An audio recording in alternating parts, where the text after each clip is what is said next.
Hello everyone and welcome to apprendre l'anglais rapidement.fr.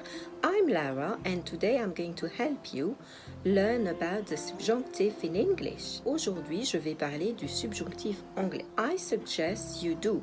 Study this example. Lisa said to Mary, "Why don't you buy some new clothes?" Lisa suggested that Mary buy some new clothes. The subjunctive is always the same as the base form.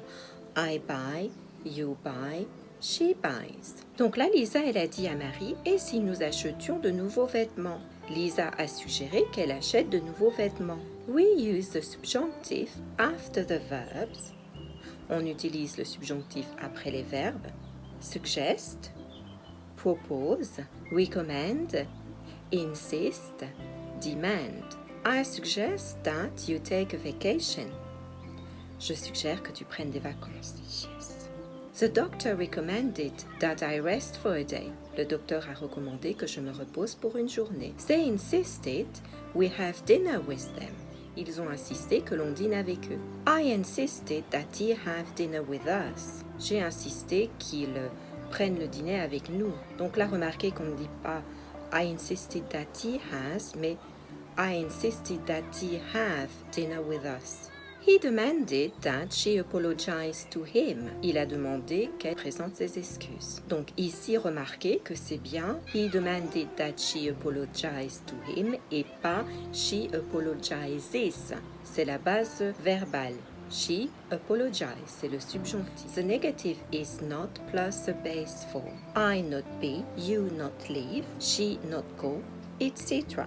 The doctor recommended that I not go to work for a few days. Le docteur a recommandé que je n'aille pas au travail pour quelques jours. They insisted that he not bring them a present. Ils ont insisté qu'il n'apporte pas de cadeau. You can use the subjunctive for the present, past or future. Vous pouvez utiliser le subjonctif pour le présent, le passé ou le futur. I insisted that something be done about the problem. J'ai insisté que quelque chose soit fait au sujet de ce problème. The chairperson proposed that the plans be changed. Le président a demandé que les projets soient changés. The airline recommends that the passengers be there 2 hours early. Donc la compagnie aérienne a demandé que les voyageurs soient là 2 heures à l'avance. Please note that other structures are possible after suggest and insist. Donc il y a des structures possibles après suggérer et insister. They insisted on me having dinner with them. Ils ont insisté que j'aille le dîner avec eux. On me having. Donc là, vous avez le je qui devient me, il devient complément, et vous avez le verbe qui est à la forme ing. Personnellement, c'est la façon que j'emploie le plus souvent et que je recommande à mes élèves. En tout cas, en anglais britannique, c'est vraiment ce qu'on entend le plus. It was a beautiful evening, so I suggested going for a walk. Donc c'était une soirée merveilleuse, donc j'ai suggéré que l'on aille se promener. You cannot use the infinitive after suggest. Donc vous ne pouvez pas utiliser l'infinitif after suggest. She suggested that he buy some new clothes, not suggesting him to buy. Elle a suggéré qu'il achète de nouveaux vêtements. What do you suggest I do? Qu'est-ce que tu suggères je fasse? Not suggest me to do. Complete this example with the appropriate verb. Donc complétez ces exemples avec les verbes appropriés. Our friends recommend that we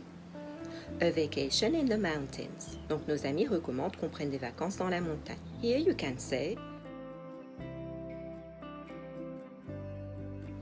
our friends recommend that we take our vacation in the mountains. The workers at the factory are demanding that their wages raised. The workers of the factory are demanding that their wages be raised. Lisa wanted to walk home, but we insisted that she, for us. Lisa wanted to walk home, but we insisted that she wait for us. What do you suggest I at the party? A dress? Qu'est-ce que tu suggères je mette à la soirée? Une robe? What do you suggest I wear at the party? A dress? I didn't want her to come to the party, but Sam insisted that she invited. Je ne voulais pas qu'elle vienne à la soirée, mais Sam a insisté qu'elle soit invitée. Here you can say, I didn't want her to come to the party, but Sam insisted that she be invited. Ok, donc j'espère que vous avez bien compris comment se forme le subjonctif en anglais et je vous dis likez, inscrivez-vous et revenez pour ma prochaine vidéo. Bye bye, cheerio!